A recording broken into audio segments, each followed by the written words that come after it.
Hello, ladies and gentlemen. Welcome to the Victor Davis Hanson Show. Victor is the Martin and Ely Anderson Senior Fellow at the Hoover Institution and the Wayne and Marcia Buskey Distinguished Fellow in History at Hillsdale College, and he's the man in possession of a website, The Blade of Perseus. Its address is victorhanson.com.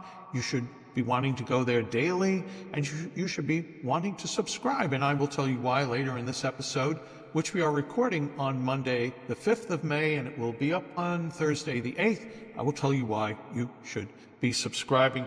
Victor, we are going to begin the show with a little mix of things, your thoughts on this brewing, and who knows what will happen between today and later in the week, but this brewing conflict, struggle, whatever you want to call it, between India and Pakistan. And then we have Donald Trump saying he wants to reopen Alcatraz and put our most heinous criminals there. We take those stories. We have college presidents trying to join efforts to take on Donald Trump's actions, his executive orders. There's a new issue of Strategica, lawfare. Who's happier, Victor? Single women or married women? All these things, hopefully, we'll have time.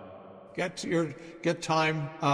time for your... I'm not going to make a cat lady Vance statement. No, but there's polls, Victor. I know there is. I saw them. The polls have done the work already. So anyway, we'll start off with India-Pakistan when we come back from these important messages. We are back with the Victor Davis Hanson Show. So, Victor, I think over 24 Indians were slaughtered in Pakistan. They were tourists, and it exacerbated the permanent tensions between these two bordering nations, both with significant populations and significant militaries, both of them in their ways allies of the United States.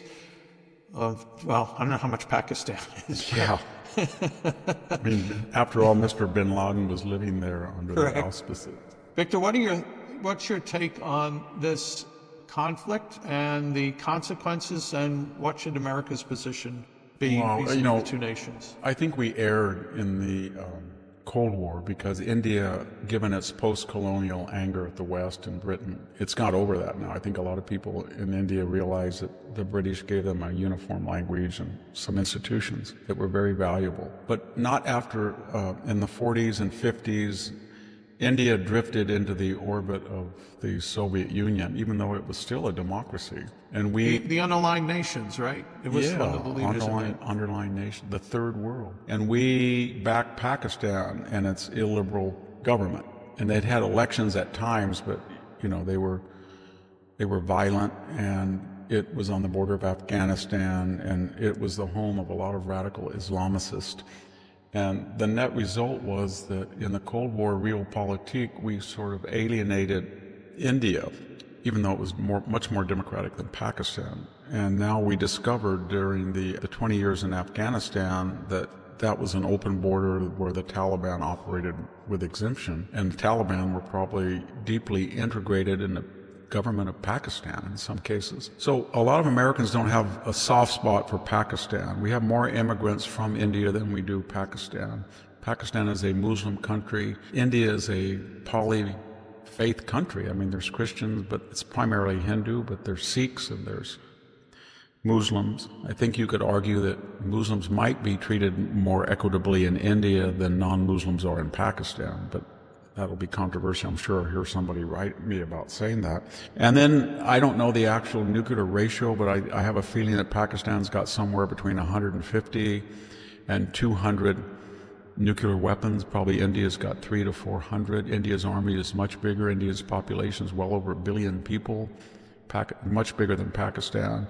Pakistan has been much closer to the U.S. military. It's been trained by the U.S. It's been equipped more so than India until recently. Modi is now a big ally of the Trump administration. We're drifting closer to India than we are Pakistan, so we're in a transition. All that said, Pakistan over the years has said explicitly that a smaller country like that, juxtaposed to India, if there was an existential tension, it would not be afraid to preempt and use nuclear weapons. It would have to get the edge. It said that. And it's like North Korea and Iran have boasted numerous times about preemptive use of nuclear weapons. I mentioned it in the end of everything in the epilogue with some of the things the Pakistanis have said. So it's a very volatile place, and it has all these deep ethnic and caste and religious and geopolitical fault lines. So anything can happen, and anything might happen. I don't know I don't know whom Marco Rubio is calling, but I'm sure he's trying to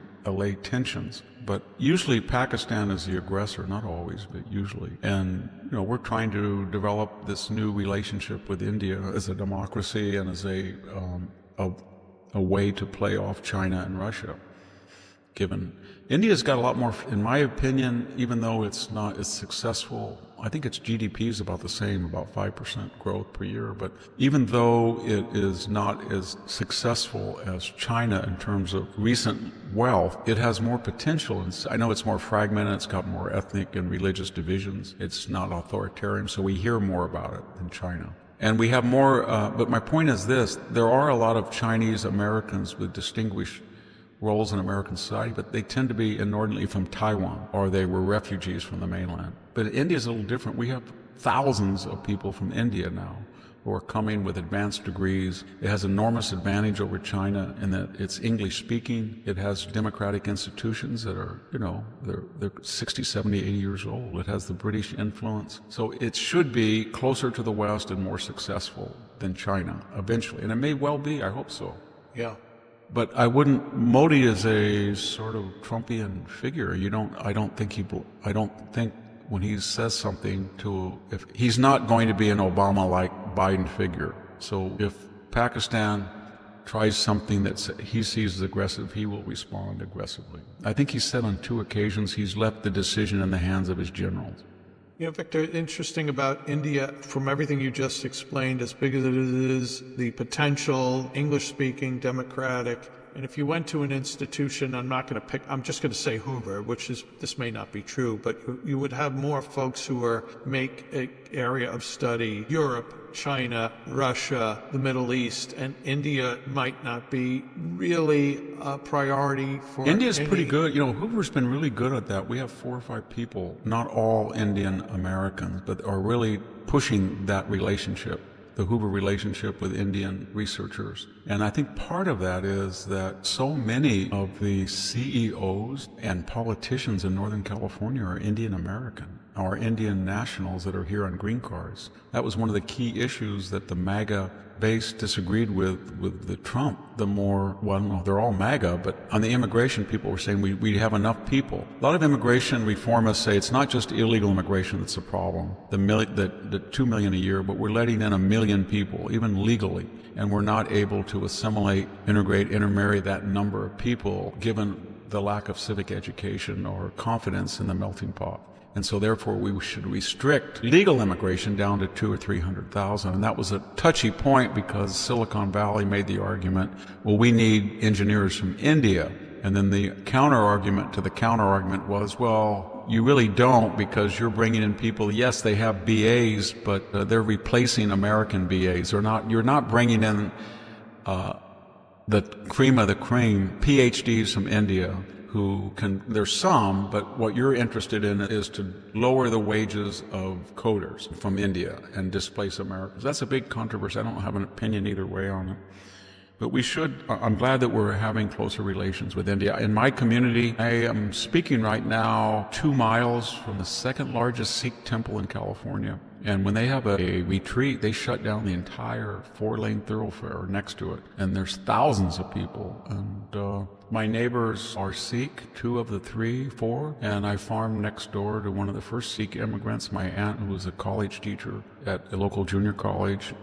For 30 years, she taught him as a student. So my grandfather was one of the first people in this area in the early 1960s to have a Sikh immigrant. And I can name his name. His name is Tarzan Siota. I really liked him. He once said to me, your grandfather was the only person when I came who was not prejudiced that I was farming and that I was very successful. Your grandfather would come over and ask me if I knew Punjabi techniques about water, and he was very respectful, and his daughter taught me at Reedley College. So I get along. I have a lot of good friends in the Sikh community here. Yeah.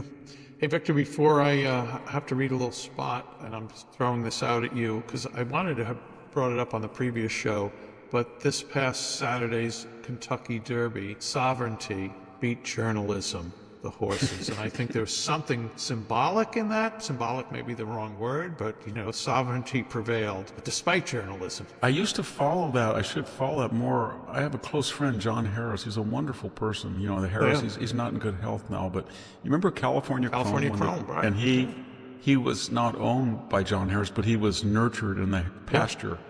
Yeah. And that was a big thing for California and Central Valley in particular, that a horse that was so-called grew up here won the Kentucky Derby. And I think you were with me once, didn't you? Didn't we go view, were you with me? We took a tour, of the entire, my God, it was quite impressive. They had a regulation-sized racetrack. And I thought about moving, when I saw the horse stalls, I thought moving in. They were pretty nice. Cool, temperature controlled. Maybe in your next life, if you're a mix of India and this topic, you come back. John Harris was a real gentleman. As I've said before, I liked his wife a lot, Carol Harris. Yeah, very kind to me.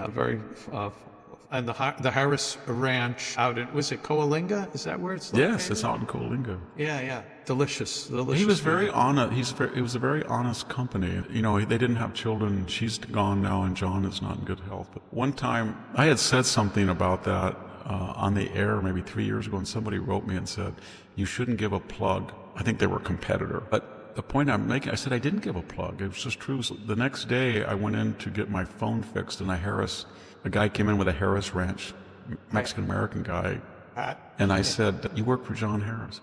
He said, oh my gosh, I love John Harris. He's so honest. He teaches all of his employees, but dignity. So I kind of proved my own point. Amen. I have one of those hats. Victor, I visited San Francisco several times in your company. I've never took the tour to Alcatraz. Have you ever been to Alcatraz?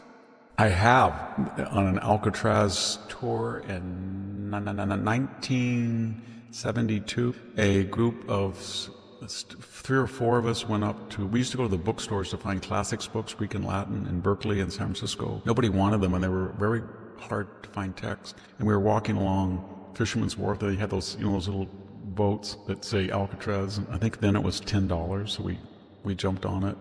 But it was weird. We went around the island, and then we docked, and we didn't have enough money to pay for the tour. So it was kind of go around, and you docked, and you got out and walked around. But I think there were tours of the interior blocks. I wanted to relive Birdman of Alcatraz with Burt Lancaster.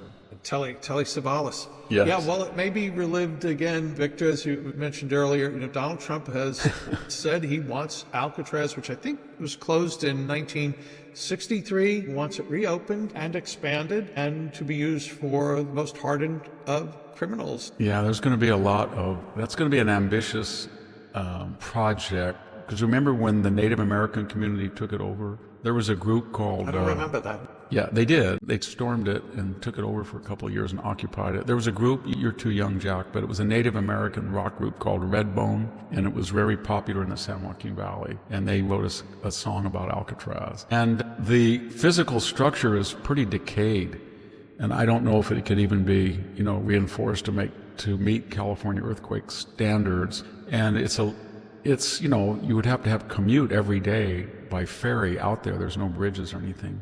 So you'd have to have a commute for the employees to come back. And I don't know if you still have a Native American contingent that would say that it was sacred ground or belonged to the tribal communities. But there would be and then you're in the Bay Area. So yes.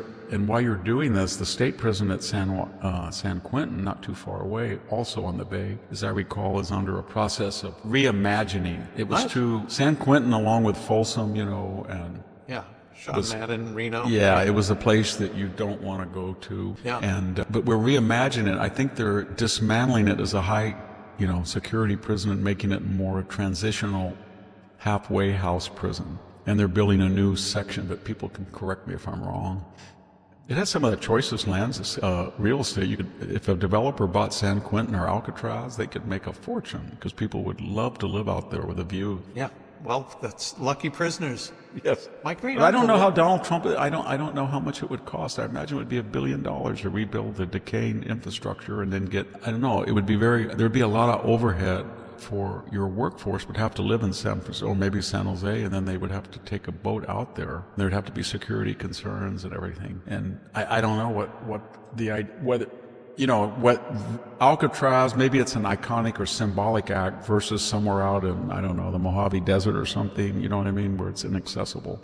If you had it out in the Mojave Desert, you wouldn't even need walls. You just right. I think a Trump prison in the Bay is a kind of a middle finger to the... Yeah, I think that's the whole idea, that he wants to tell the left-wing Trump-hating community that you have to do your part for law enforcement. Well, Victor, we have plenty more to get your take on, and there's a couple of aspects of lawfare that are on the docket for your opinion, and we will get to those topics and more when we come back from these important messages. Listen, Americans are fed up with Big Pharma controlling healthcare, raising prices, restricting access, and making it harder to get the medications they need. That's why more people are turning to All Family Pharmacy. You've probably heard of them. They're a family-owned pharmacy in Florida that does things differently. They put you first, giving you the freedom to order what you need, when you need it, so you're never without essential medications. From ivermectin and hydroxychloroquine to antibiotics, daily maintenance meds, and emergency kits, they make sure you have access to the treatments you need without restrictions. They know how important it is to stay prepared, which is why they make it easy to stock up and order treatments in bulk. It's simple. Just order online and they ship your meds to your door. You don't even need your doctor involved. They work directly with licensed doctors to get you the prescriptions you need. Visit their website today and get 10% off your order. Go to allfamilypharmacy.com/Victor and use the code Victor10. Again, that's allfamilypharmacy.com/Victor and use the code Victor10, that's Victor10, to get 10% off your order today.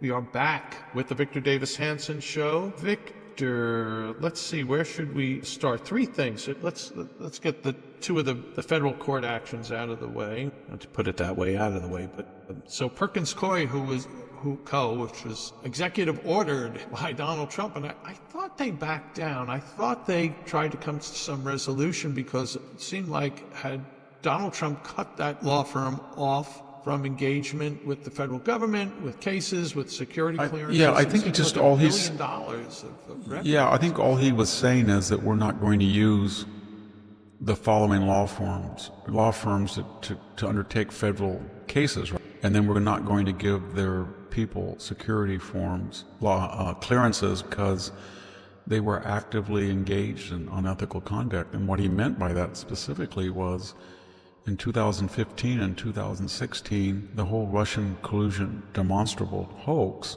was ginned up by Hillary Clinton's campaign, and they used the DNC to write the checks, and then they paid Perkins Coie, who then paid Fusion GPS, who then paid Christopher Steele, so that Hillary's funding of Christopher Steele was hidden by 3 paywalls. So they were a major player in that Russian collusion hoax. And I don't think he's punished him in the sense he's going to charge him with anything. He just says, given your behavior and some of the things that they do, we just don't want to do business with you. We don't have any federal business with you. But there may be other punishments I'm not aware of, besides their yanking of their members. Those law firms are the revolving door for senior administration officials that are lawyers. They go into the Pentagon, the State Department, and then they go back. And to be fair to Trump, the number of lawyers who were blacklisted by all those law firms, those blue shoe or blue stocking or silver spoon in their mouth, whatever we call those Washington top-notch law firms, if you had anything to do with supporting Donald Trump and said that you had questions about the election or the elector, anything, I'm not talking about demonstrating on January. If you defended people, you were not going to be back at that law firm. They were going to tell you, they weren't going to fire you. They were going to say the following: if we continue to hire you, then our clients, corporate clients, will punish us. Therefore, for the good of your fellow lawyers, would you please resign?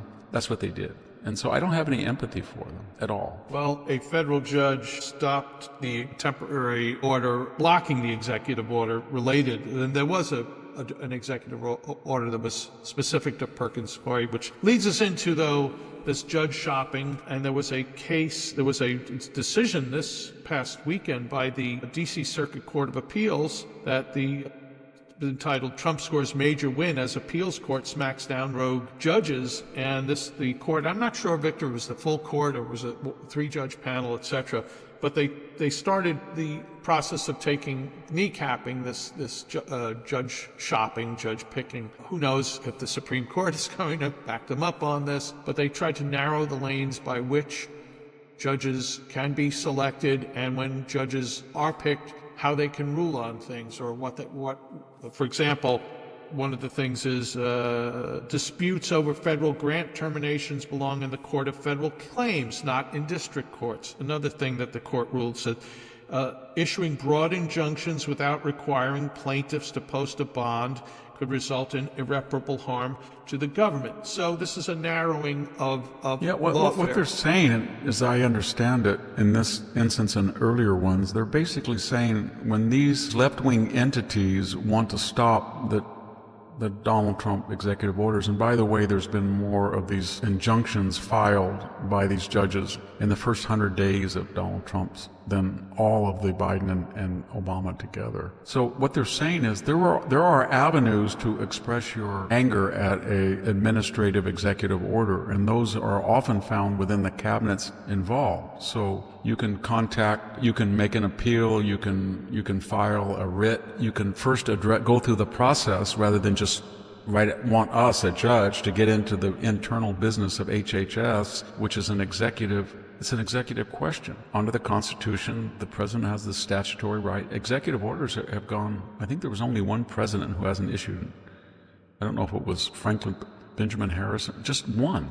They all do it, and that's consistent with the executive powers as outlined in the Constitution, and yet you have these left-wing lawyers that are cherry-picking left-wing judges to interfere with the executive branch because they lost the election. If they really, we haven't had the Supreme Court explicitly say, but if you really there's no real case history here, if you really want to stop the Trump executive orders, then you have two choices. You can win the election in 2028, or you can win a veto-proof majority, a filibuster-proof in the House and Senate in 2026 and pass legislation that will contravene his executive orders. But don't expect a low-ranking district judge to enter in these complex bureaucratic squabbles on how you spend this money and that. And that's what they're saying. They don't have the jurisdiction or the knowledge to go in and do that. One other lawfare-related topic, Victor. Several weeks ago, we talked about a case out in South Dakota which involved the National Forest Service, just ruthless bureaucrats tormenting these ranchers out there and bringing them to court. Trials hadn't started yet, but the husband and wife in one ranching family, they couldn't talk to each other, had to hire separate lawyers, were looking at 10 years in prison over some really pathetic property line case. Well, and by the way, there's a website called Unwon, UNWON, which did some great reporting on this and other issues related to rural land use issues. They reported, and so has the Secretary of Agriculture on her own, Brooke Rollins. She ordered the case to be dropped, that these folks will not be prosecuted. And then she also, here's a tweet, if I can call it a tweet, an ex-post, I'm calling on any individuals who are currently enduring lawfare conducted by the USDA, Department of Agriculture, and she's the Secretary of Agriculture, to visit the link below and to submit a form. I think that's really cool. I do too, and I think that from what I've been following take the U.S. Forest Service, the Trump administration has made some nominations at the second, third, fourth, fifth level that are very corrective of what's going on. And I imagine that the left is going to go hysterical when they see some of these nominees, because they're going to try to rebalance property rights and curtail they're going to try to protect people who have long-standing grazing contracts with problem with the Biden and the early Obama National Forest Service and all of these federal agencies that control this huge million acres of land is they don't want any private people on it. if you have a legacy cabin that you had at Huntington Lake and you had a 99-year lease, and when it came up, they were not going to give you an extended lease. It was going to be 1 or 2 years. And they want you out. If it burns down, it's going to be almost impossible to rebuild. Their way of thinking, federal lands should be put off of all people activity, and they should belong to an elite, properly educated, properly trained, left-wing stewardship. And these people should have unlimited access to all of it and to do what they want with it for the greater good, they say. So they don't want people mining, they don't want people drilling, they don't want people living there, they don't want cows grazing there, they don't want hereditary rights of families over multi-generations who are usually really good custodians. They don't want any of that. They just want to make it a pristine wilderness of which Sierra Club type members, they go in and then they have a nice time and they look at the scenario, and then that's how they envision these national treasures. So as it's been pointed out, we have a lot of rare earth minerals in California and the Dakotas and Wyoming that we could easily exploit and not be nearly so dependent on China. And we have technologies that are even trying to make batteries out of sodium and stuff. So we could be self-sufficient in so many areas if we just responsibly extracted the mineral wealth on federal lands. And a lot of the people, I can tell you, of having a house, I have private land up at Huntington Lake. The people who had those legacy cabins on federal National Service land, they were the best stewards you could imagine. They took care of the lake. They watched out for fires. They were careful about brooks. They cleaned up around their very rustic cabins from the 1912, 15, 18. They'd been in the family, and then sometimes and then they just burned down because of lax Forest Service. Usually what's happened when you look at these interactions between the National Forest Service and individual people who are renting or leasing or occupying legally land in their jurisdiction, the culpability is on the National Forest Service. They're the ones that have different ideas depending on the state in which they're in about. And we've talked about fire prevention. The left wing's idea of fire prevention is just let it burn, and then it'll make nice little decayed wood for bugs and salamanders and birds, ecosystems. But don't let timber companies come in and thin out the forest. Don't let weekend people come in and cut wood for their fireplaces. Don't do any of that. Yeah. And it's backfired horrifically in California. Victor, for those who don't know who Brooke Rollins is, Secretary of Agriculture. She ran the Texas Public Policy Center for a number of years. And she's such a smart, solid citizen. I think I was a little surprised that she was picked to run Department of Agriculture, but so be it. She is a great conservative, and she's done a great thing.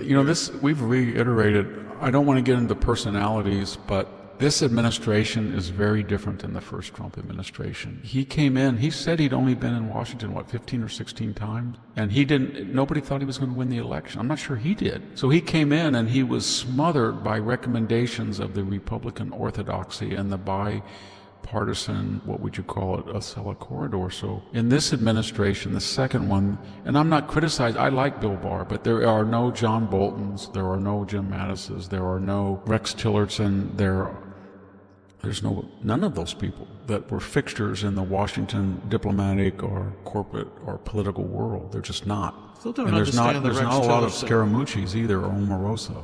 Yeah.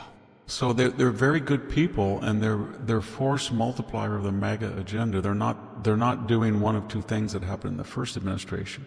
That idiot Trump, I'm going to use my bureaucratic expertise to stop the implementation of that idiotic order, or the order is idiotic and I know what he really meant, so I'm going to reinterpret it in a way that he might think is superior to his own. This group is, I'm here because I am in line ideologically with Donald Trump, and my duty is to implement his agenda as quickly, efficiently, and effectively as possible. And he's brought in a lot of people who have that history of doing it. Doug Bergman, at the Department of Interior, and we've got the Department of Energy Secretary. Gosh, they're can-do people. Yeah. and are doing, which is, you've talked about it here in many podcasts, and our friend Steve Hayward, who has his own Substack now, he used to be on Powerline all the time. God bless Powerline. I like Steve a lot. I like reading what he writes. He wrote a piece the other day of not tired of winning in the face of all this PR about bad polls, etc. And these things like what Brooke Rollins has done, and then you have, NPR, Donald Trump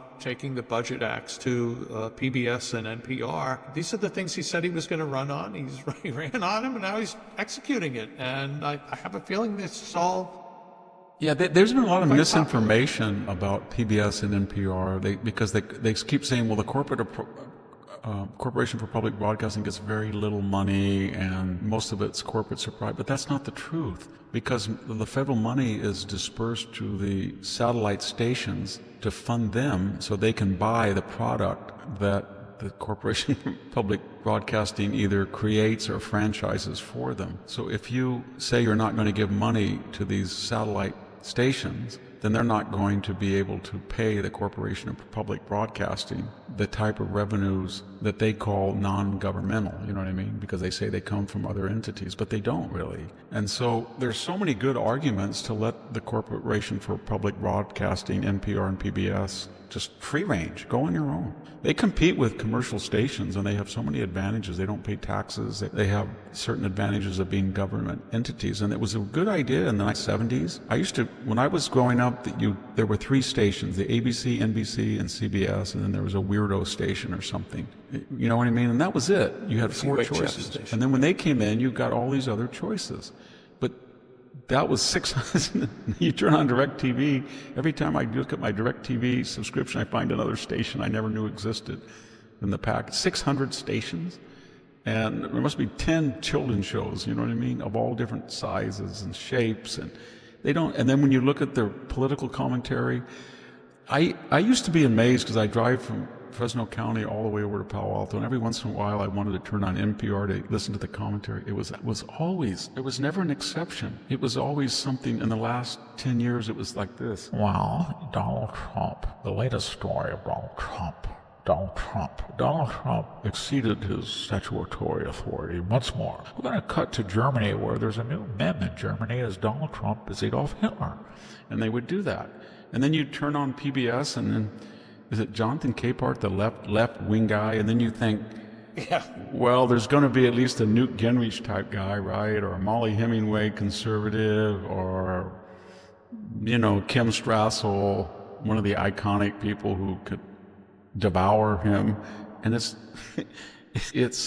what's his name? David Brooks. And David Brooks' latest thing is he called the deliberate, willful, intentional destruction of the jurisprudence system by Judge Dugan, who broke her oath of office, denied justice to the victims in her courtroom, heroic. She's heroic. No. To quote Reverend Jeremiah Wright, no. That's not happening. She was not courageous. But he's not a conservative. He would say that he's not a conservative. So they knew what they were doing. That's a good phrase for everybody to remember. When you feel, is Trump doing a little bit too much? No. They know they're culpable. The Corporation for Public Broadcasting knows that it is a politically left-wing entity that tries to, through its news divisions and its cultural offerings, offer a slanted view. Yes, sometimes it imports British movies and British TV series that are great. Downington Abbey was fine, but most of the content is left of center, just like Voice of America. And so it's time to let them be left-wing. Let them be what they be. And they should say, let Reagan be Reagan. Let it be what it wants. All these used to be founded with conservative money, philanthropies that are like Ford, Pew, MacArthur, that are now swollen with billions of dollars, that only spend 5% of their assets a year. Let them fund it. They've got the money. The money's there. I was speaking at a retreat, I won't say where or for whom, and one of the, overseer donors came up to me and said, "Are you angry about the PBS?" I said, "No," and she said to me, it was nothing. It was just 5 fighter planes. 500 million, right? And I guess she meant an F-35 is what, 120 million? Oh. I guess we just lost one of these Hornets or something. They just threw them over the side the other day. But my point is, I said, well, if it was my choice, I would love to have 5 F-35s more than we have now, because they would keep us safe. And these people are not keeping us safe. They're telling the world that we're a screwed up society that's racist, sexist, homophobic, nativist, xenophobic. That's what they say, basically. Well, maybe these people, they like to see their names flash quickly at the beginning or the end of some of these shows, and tell their. I was about 8 years ago. Remember Fresh Air and Talk of the. I used to like Neil. What's his name? He was Talk of the Nation. He was really good. Neil Conan. I never listened. He was very fair. He really was. But once there was a Fresh Air, something that was about indoor flowers and orchids, And I thought, wow, this is going to be interesting, because I like flowers and gardening. But the story was, it was kind of a metaphor. I don't know if it was fiction or nonfiction. She's doing all these wonderful things. She's out there spraying it, and then her plants look greener, but then she starts to get ill, and then she doesn't feel well, and then we find out that her addiction to petrochemicals and organophosphates and organochloride pesticides has sickened her, and so she's into this American trap of trying to make her orchids and flowers look nice at the expense of organic farming. That was all it was. There was a message in everything they said. They said. Yeah. Hey, Victor, by the way, I would take a little, I heard a little bit when you talked about the Weirdo Station. You had the three and the PBS. The Weirdo Station was the one which on Saturday afternoon at 5 o'clock, I could watch Lucha Libre wrestling on. Yes, I used to watch it. I used to watch Pepper Gomez and Pat Patterson and Ray Stevens. I watched all those when I got home from work.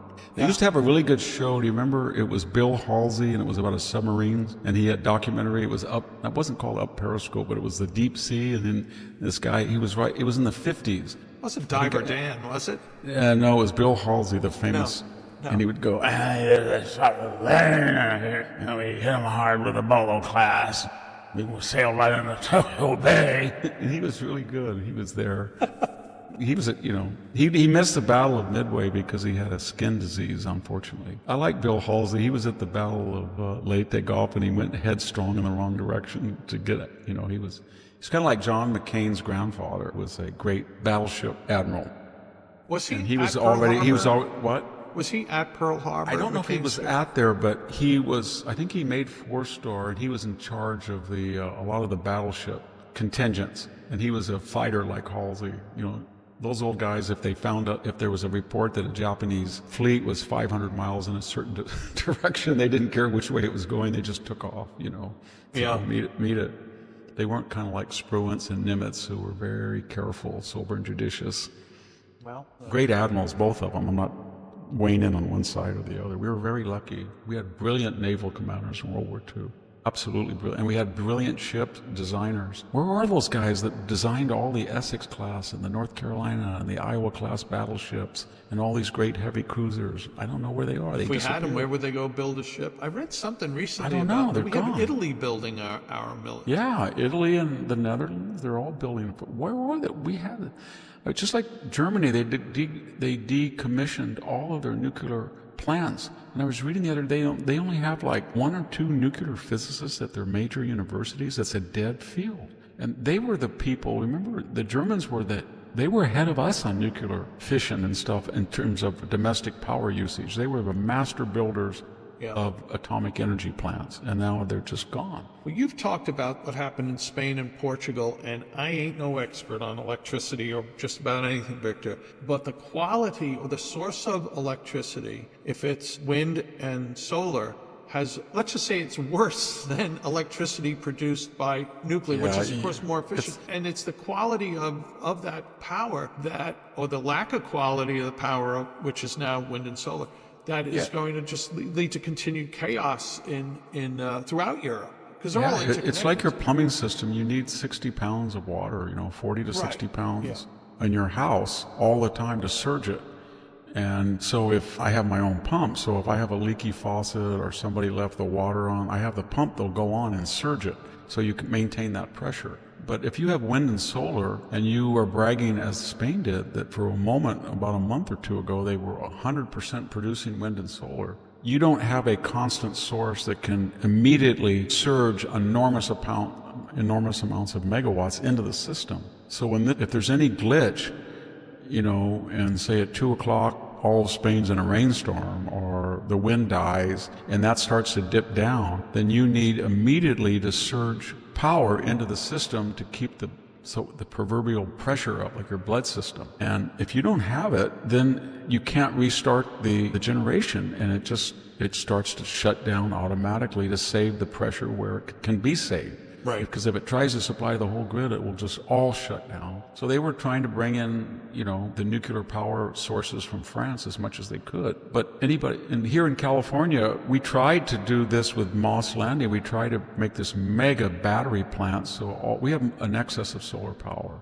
during the day. And it's very expensive per kilowatt, much more so than nuclear or natural gas. But we've had 2 cataclysms there where they caught fire. We blew up, we tore down, we decommissioned this wonderful natural gas oil burning Moss Landing that was a reliable producer of lots of energy. We tried to make it into a battery place, and it doesn't work, and it's cost billions of dollars. And now California will not give back money that's worth it to put solar panels on your home, because they've tripled the price per kilowatt that you pay, and they've cut by 2/3 or so what you get for generating it. So now people are buying batteries, and the problem with that is they're self-sufficient. They generate their own electricity that fills their battery, and then they use the battery, but they don't. The state doesn't get any money for the grid, the overhead from solar panel homes, and we have too much during the day, and we don't have enough to keep going at night. So after 5 or 6 o'clock, we've got to import it from, Arizona, Utah. A lot of it's coal provided.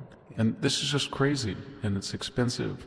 And I said the other day, I was talking about California, I said, if we just took the California legislature and Gavin, and we put them in a big helicopter, and we flew up to Big Sur, and we landed on Highway 1. And we said, this highway has been shut down by one landslide for 800 days. And we know you don't like tourists, we know you don't like anybody enjoying the beautiful scenery of Big Sur, but people can't get to it. Can you fix that? And then we would go to Pacific Palisades and say, here's Highway 1 that's still shut down. And people can't they can't go from, say, Pepperdine to LAX in an expeditious fashion. Could you fix it? Now here's Tulare to Delano, 99. It is the main north-south thoroughfare in California. This has not changed since 1960. It's only 2 lanes in each direction, and it shuts down the entire thoroughfare from north to south California. If one wreck, would you please make it 6 lanes? And then we could go up to the Klamath River and say, Gavin, legislature, please, why did you blow up these and make this ugly mudslide through the river of the Klamath? Why did you take $250 billion out of the California bond to build dams and said you blew them up? We could do that. Then we could take them up to Richmond and say, we need gasoline. We're the highest priced gas, not just because of the highest taxes, but the cost and the blends. And we need this refinery, and they're leaving because you regulate them out of business. You hate them. Who's going to give us gasoline? And you hate Elon, so you don't want, and you won't build nuclear plants to charge the Teslas. So we could take them all around the state, and we could take them, I think, right near my house. I would be willing to lead that tour. And I'd say, California legislature, Gavin, here is high-speed rail. It didn't cost $15 billion. It's going to cost $30, and it's not even close to being built. You don't have the money even to do the station in Fresno. You're going to have to downsize it. And nobody's going to buy a ticket from from Bakersfield to Merced. Even if you built it right now and somebody paid the entire cost, it would still lose money when you ran it, because nobody wants to go there. Yeah. And so that's what California is, and these people have destroyed it. But if you just took them on a tour and showed them exactly what they've done to people, maybe we need a good conservative to come in here and say, you know what, I'm going to shut down high-speed rail. I'm just going to shut it down, and we're going to try to, if we can possibly get Amtrak in 2 different directions and improve the track, maybe we can do that, make it go 80 miles an hour with not having to sit on the side rail. We can do that. We're going to make 6 lanes in the I-5, 6 lanes in the 99, 6 lanes in 101. We're going to try to beef up. We're going to make that Los Angeles airport where you can't even get out of the airport without getting into bumper traffic. We're going to make some freeways that get you on.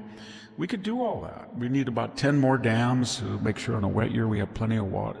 That's not hard to do. Gavin just keeps saying, I'm going to have a podcast, and I don't like women, and competing against, and he never does anything. He's just sounding off. He's a complete, I don't know what you'd call him, functionary, wax and effigy. But they need somebody to build the infrastructure of the state and get people working, and it's not going to work. And when you have 200,000 to 300,000 of your upper income professionals leaving the state, and you've got 200,000 or 300,000 of very poor people coming from different countries. It's, when you drive in California, you say 27% of the population, that every fourth car is a person that was not born in the United States. So it's going to be very hard for some of them to be acquainted, especially recent arrivals, and that's not counting to know what the traffic rules and protocols are. Or to read the or the signs. Yeah, I think we just passed a law that every truck driver was that Florida or California, must know English. I think that was a federal law, maybe. They'd be licensed. That didn't seem like it was asking much for a guy with a huge multi-ton. In California, every once in a while when I was growing up, you'd see a trucker get in the middle lane, and now they look around and they get in the left lane. And I've seen 3 trucks, left, middle, and that's supposed to be an automatic fine, but they're completely in control. Hey, Victor, we have time for, I think, one more big topic and your take on it, and that will be about college presidents rallying to take on Donald Trump and his executive orders. And we'll do that. We'll get your take when we come back from these final important messages. We'll return to our program shortly, but first, an important message about your financial future. Have you noticed gold's remarkable movement? While headlines focus on record gold prices, what's really happening is our dollars are losing value at an accelerating rate.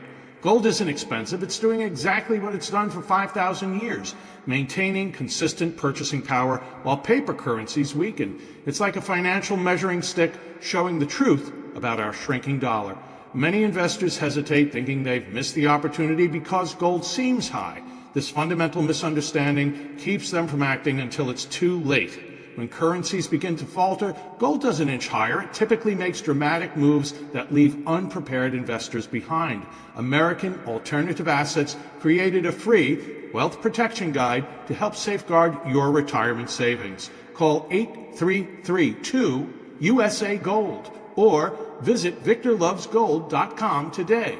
That's 833-287-2465 or visit VictorLovesGold.com. Protect what you've earned before the opportunity vanishes. We are back with the Victor Davis Hanson Show. This show is recorded on Monday, the 5th of May. It is up on the World Wide Webs on Thursday, May 8th. And on those same World Wide Webs, you will find The Blade of Perseus. That's Victor's website. VictorHanson.com is the address. Do go there. Why? Well, you'll find it's a Hanson-a-palooza. It's everything Victor does. You will find his weekly essay for American greatness, his weekly syndicated column, links to his various appearances, the archives of these podcasts, links to Victor's book, and the ultra articles and video. What's that? Twice a week, Victor writes a piece exclusive for The Blade of Perseus, and once a week, an exclusive video. Do subscribe. It's $6.50 a month to stick your toe in the water, but if you want to subscribe for the full year, it's discounted to $65.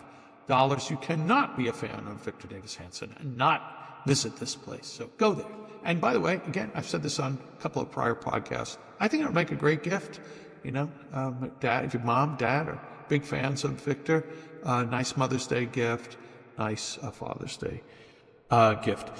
So, Victor, speaking of mothers, by the way, Victor, and I do want to ask you about these college presidents, Mother's Day coming up. And when you're on Fox, picture your mom behind you. You've talked about your mom most lovely. No question you loved and admired your mom. And I'm curious, with Mother's Day coming up, was Mom a good cook? And if she was, did she have a special dish?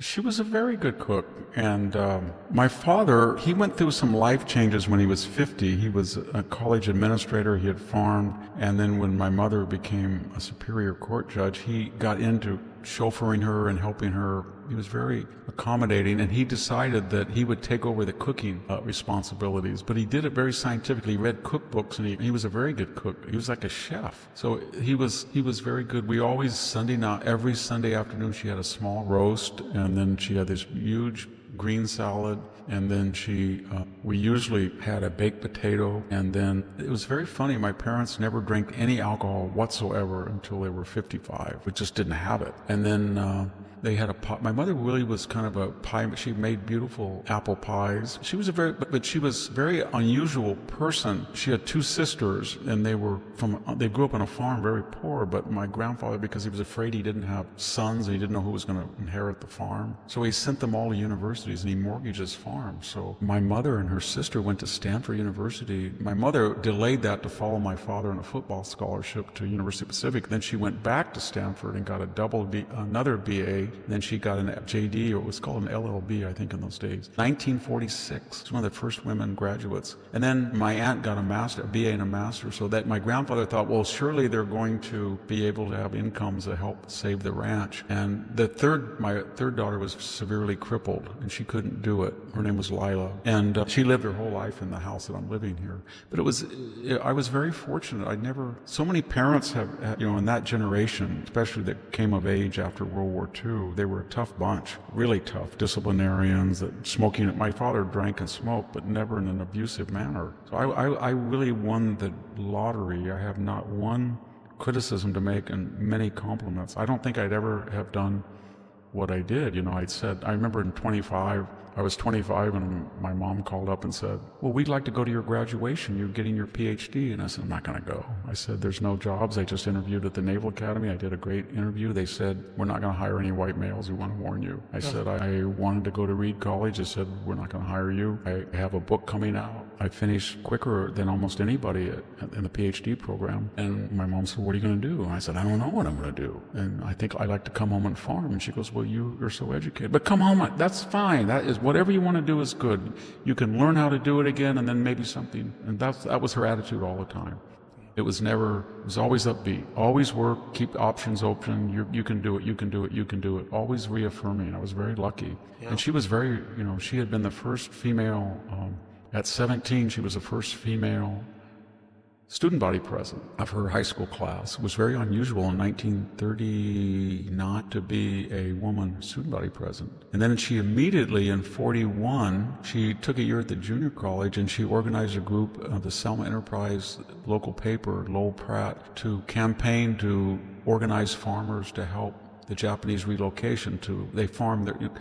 I won't mention the name, but there were a couple of entities that we don't like to talk about in this area that were packers that once these beautiful Japanese American ranches were forced, because they went to places like Manzanar, they bought their ranches at discount prices. But there were other people who either farmed them or tried to organize people to hold them for Japanese farmers. And she was one of the people who tried to organize that. And then she came home and couldn't really get a job, even with a Stanford degree. They hired her as a legal secretary. And she got married, and she had 4 kids. One passed away, a sister. And then she just was the wonderful mom on this farm. We had an 800 square foot home. She was kind of the butt of abuse of local people. They'd say, wow, you went and got a BA, you got a BA at University of Pacific, BA at Stanford, law degree at Stanford, and 38 years old, and you're just a mom? And she thought that was great to be a mom. And then when I was 9 years old, they opened an appellate court. She was the head research attorney, and then she was appointed a superior. I think she was the second appellate court judge in California to be a woman. She's very bright, and so she was legalistic, you know what I mean? She would call me up, and instead of saying, I feel so bad that you have your taxes, she would say, go over your taxes, and please do not take any deductions that are questionable, not one. And she would hear a couple of farmers come over, and she would come and visit, and they were saying, I'm going to get this in cash, and she'd say, Victor, please do not be influenced by that. You do not have any cash income. Anything that you have cash, you report every single penny. And it was like that the whole time, very legalistic. And I was very lucky with my father, too. He was just the opposite. He was a happy-go-lucky guy, but he was very bright and very supportive. I never really talked to my siblings what they thought. I just assumed they had the same high regard for them that I did. Yeah. But that's beautiful, Victor. Really, but I was really beautiful. They were kind of worried about me because my 2 brothers were very bright, but they were very athletic, and I was left-handed. I played all these sports. My wife and I were at a dinner the other night, and one of the guys that showed up was a really sweet guy, and he listened to our podcast. He had compliments for you, Jack. And he went on the Selma Enterprise and Googled everything that I had ever done at Selma High School. 50, and he gave it to us. He gave us Xerox, and he said, "You said you were a bad athlete, but you led the JV football team in tackles and got an award." And I didn't even forgot that. And he was showing me all these things. I said, "Yeah, but I was a bad athlete, trust me." And I was left wing. I was the only person that had bad eyesight in my family. I wore glasses. I was left-handed. I had my nose in a book all the time. So my dad was and I was sickly as a kid. I'd get all these, I got every type of illness. You're still getting them. Yeah. I do. Malaria, amoebic dysentery when I was 18. Every time I went overseas, I ended up in the hospital. But anyway, the point I'm making is that they were thought I was a kind of a weirdo, but in a good way. But I was very lucky that I had two brothers who were very bright. My twin brother was a math whiz, and he got a master's in biology and he farmed. My older brother was a very good writer, but he was a literary guy, so he didn't make a lot of money. That didn't matter. He was very talented. I have some of the stuff on my website. So I was very lucky. That's terrific. My parents, they were right out of a textbook. My father volunteered to go in World War II and had a really horrific time on a B-29. His first cousin, who was basically his adopted brother, was killed last day at Sugarloaf, and he was very, he was hyper-patriotic. I know that. He said that when he dropped me off I think I've told that story. When he dropped me off at Santa Cruz at the dorm. It just happened to be in 1971 when there was a protest. I had to take my car home to get fixed, and then he drove me back. And two things happened that day. He went into the we were co-ed dorms, but we were the male side of the freeway, and two people were fornicating in the shower. And then he saw the room next to me had drug prices, hashish, coke, on the door. And then he leaned against the wall. There was a big picture of Ho Chi Minh, but they had kicked in the sheetrock, so they hit all the places where they got rowdy and broke and he almost fell through the wall. And then he looked at the protests and he said, "I feel sorry for you when this bunch takes over." I was thinking that the other day. I said, "Dad, you were very impressive. This bunch did take over. They took over." I should have raised this at the end to go out on a high, because we may go out on a low rant. And thanks for that, by the way, Victor. We'll end the show today getting your take on these college presidents. Over 600 now have signed a letter, and they're most of the Ivies, not Dartmouth, not the college president at Dartmouth. Actually, a couple of, Hopkins hasn't, Stanford. There are a number of, elite prestigious colleges not part of this, but most elite prestigious are. What is it? It's this letter to take on Trump. And here's the beginning of the letter. By the way, it doesn't mention Trump by name, does not mention his administration, does not target any specific executive order he's taken. But here's how it begins. As leaders of America's colleges, universities, and scholarly societies, we speak with one voice against the unprecedented government overreach and political interference now endangering American higher education. We are open to constructive reform and do not oppose legitimate government oversight. That's very nice of them. However, we must oppose undue government intrusion in the lives of those who learn, live, and work on our campuses. We will always seek effective and fair financial practices, but we must reject the coercive use of public research funding. Victor? It's a very easy answer, isn't there, Jack? You just say, why didn't they have a little coda at the bottom? And by the way, federal government, we are no longer going to price gouge you at 50 to 60% surcharge on our HHS or Department of Energy grants. We're only going to do 15% in the way that we charge other private foundations that give us money. No more price gouging. Number two, we follow the 1964 and 1965 civil rights legislation, the recent Supreme Court 2020 decision against Harvard and University of North Carolina, and therefore there will be no racially segregated safe spaces, dorms, or graduation ceremonies. I know we call them alternate or auxiliary, but they're not. They're really racist. So we're not going to do that anymore. And we know that $60 billion has come from Qatar and China to affect and influence our curricula and our ideology, and we're not going to do that anymore. We're not going to take any more money from communist China, and there has been reports that Harvard, for example, partnered with an entity that later was involved in harassing or persecuting the Uyghurs, and it did have a sistership with Bezert University on the West Bank, a terrorist group. Some terrorists were involved, and suddenly they decided they shouldn't do that, Jack. And Trump got elected. And then we have $1.7 trillion, but we're going to, since we're private entities, and since when you started the federal loan guarantee program, we raised the annual rate of inflation, twice the rate of annual inflation, we raised tuition.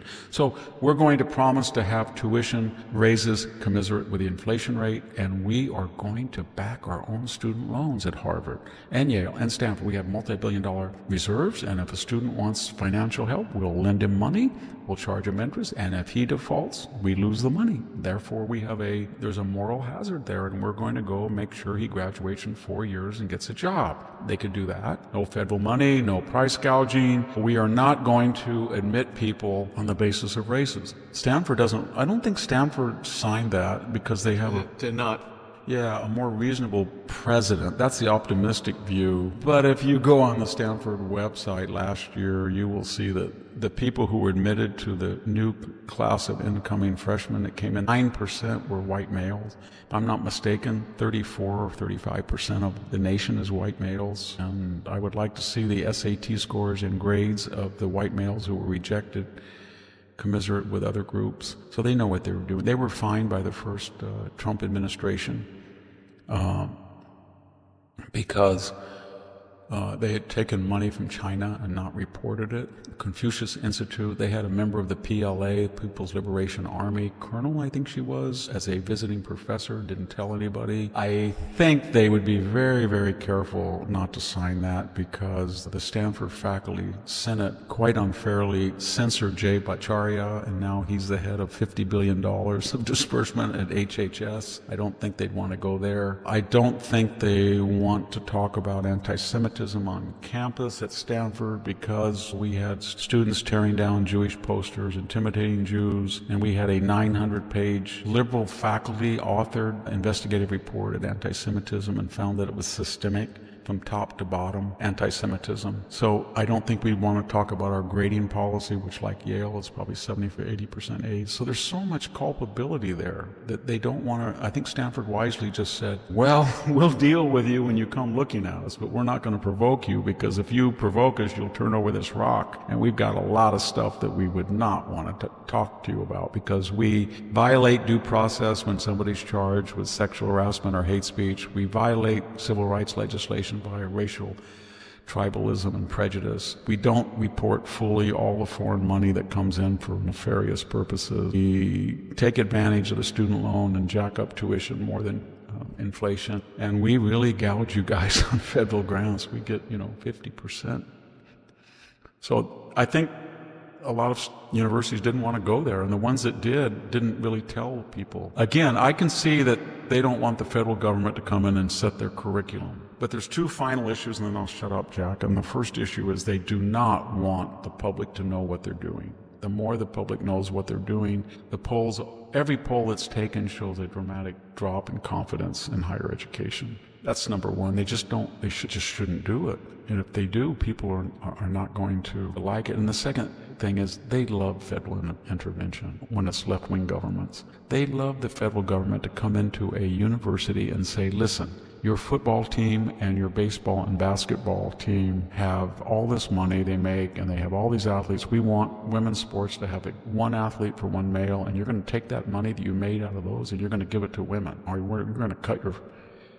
And sometimes it was good. They told Bob Jones University, if you don't want black people to date white people, then don't take federal money. And they cut them off. So they could set the same principle. If you don't want to treat people equitably and you tell white males that they're not going to have the same chance of getting in as black males or black women or Latino, then we're not going to give you any money. It's the same thing, but they like federal intervention to force down the throats, transgendered sports and all of this stuff, but they don't like it when it's not left-wing. Well, thanks for that, Victor. I just have to throw one last thing out here quickly. I don't mean to throw it out, but just raise it quickly. I mentioned before about who's happier, married moms or single women. So there was a poll done by the IFS Wheatley Institution Marriage and Motherhood Survey conducted in March of women 25 to 55, and with kids, and with kids means that kids under the age of 18 and living with them. So who's happiest of American women? Married with kids, very happy, 21%, pretty happy, 54%. So that means 75% of American women who are married with kids are happy, very pretty. In the four categories: married without kids, unmarried with kids, unmarried without kids. Unmarried without kids, only 10% are very happy, and 47% are pretty happy. So that's that's 57%. But 44% of American women who are unmarried without kids are not too happy, compared to married with kids, only 24%. So anyway, Victor, as we head into Mother's Day, it's just an interesting take. I taught an department for kind of obvious. I taught in a department of 20 faculty members for 21 years, except for if we took our one Mormon faculty member out who had a huge family, and you looked at the average number, it was less than one. And I had 3 children. A French professor said I was a breeder. Yeah, I mean, they were not happy people, believe me. And you got to be very careful what you say, or you get into J.D. Vance backlash of cat lady. Yeah. It's if you look at a lot of those demonstrations, that you see with people with purple hair and the palette, all that stuff, you see an archetype person who looks very. You have to be careful. Tucker Carlson got in trouble the other day because he said that the Obamas were not happy. Merrily, they were on the edge of divorce. And then he went by extraneous reasoning, he said, and therefore that's what's wrong with most women, or that they're unhappy in their marriage and they take it out on the country. I don't know if that is true or not. Even if you didn't, the Greeks had this idea that you change diapers so the people's diapers you change yours. I think that's somewhere in the... Yeah.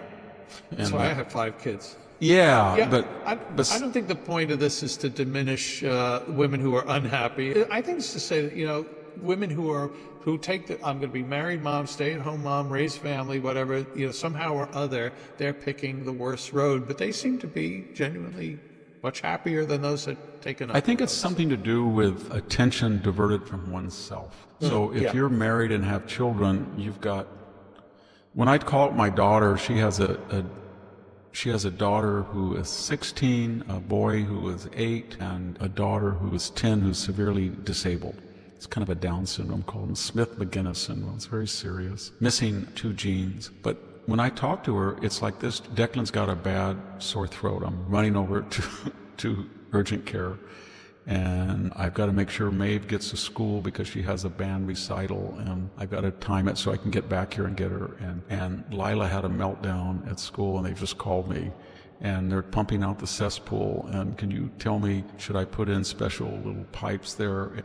PG just came out and said we're out of compliance because an oak tree the wire's going, and that's what she tells me every single day. And at the end, she gets very fulfilled. She's very happy. She has a BA. She was an event planner for a long time, until she was 26. But she's never been happier. And she gets her chainsaw and goes out and works, and she's digging. I said, well, it's going to cost you, where you live in the foothills above Sacramento, it's going to cost you a fortune to pump out your 2 sets. She just bought this house. We bought this house. And then we didn't know the cesspool, so they had to I said, make sure you put pipes into the cesspool so you don't have to do this. But it's going to be expensive up there to pump it out, and then to put this, so, these caps so you know where it is. Next time it'll be easy. And she called me and said, well, I saved $350, dug it out myself. It's good. Yeah, that was good for her. I've never seen her so happy and fulfilled. But, sometimes it can be overwhelming. I used to, just to finish this, I live on this farm, and we had all these nieces and nephews, my brothers and cousins' kids. It was like a big tribal compound for 20 years. And when the packing house, the kids needed somewhere to go for break, and my house was the only one near the parking house. And we used to call our swimming pool what we call it, spin and rinse. So they were all dirty. They'd just jump in with their clothes. So I would come home, and there would be 11 children here. 11, all over the farm, and the pool would have it looked like it was a dirty water spring, and I would be trying to clean it up, and then everybody would be screaming and yelling, and somebody would come in and said, I dropped a Coca-Cola, don't step there, there's glass everywhere, and we've got to go do it. And I always thought it was pretty good. I was happy. You look back, and it's the happiest point of your life when you have all that activity. I had 5 kids, and I enjoyed the chaos. And this was the house that when Mary and Andy, my number 2 and number 3 kids, they would every night there'd be 10 kids not named Fowler in my house and feeding them, and it was great. It was a great same period. here. I remember one time this kid was here, and he was from a very poor family, and I said to him, I just noticed he was around. There were so many kids, and I said, how long have you been here? And he said, 5 days. He said, he was kind of from a broken home, and I said, well, where's your mom? And he said, she just left me here. She thought I'd like it. So I said to my son, is he your friend? He goes, kind of. I said, he's been here for 5 days. He goes, yeah, he's hungry, and we're feeding him, and he wants to move in. So then his mother was down in LA, and she came back and said, well, I forgot how long he was here. Anyway, that happened a lot, stuff like that. Anyway. Viva la Hansons. Well, Victor, you've been terrific today. I want to say thank you to the folks who watch and listen, and particularly for me, Jack Fowler, the folks that subscribe to Civil Thoughts, which is the free weekly email newsletter I write for the Center for Civil Society, where we're trying to strengthen civil society. You can get it, too, if you go to civilthoughts.com, sign up. It's totally free. We're not selling your name. What you get is every Friday an email from me, and it's got 14 recommended readings and a pretty lousy joke, too, at the end. But I think you'll enjoy it. And again, do consider subscribing to The Blade of Perseus at victorhanson.com.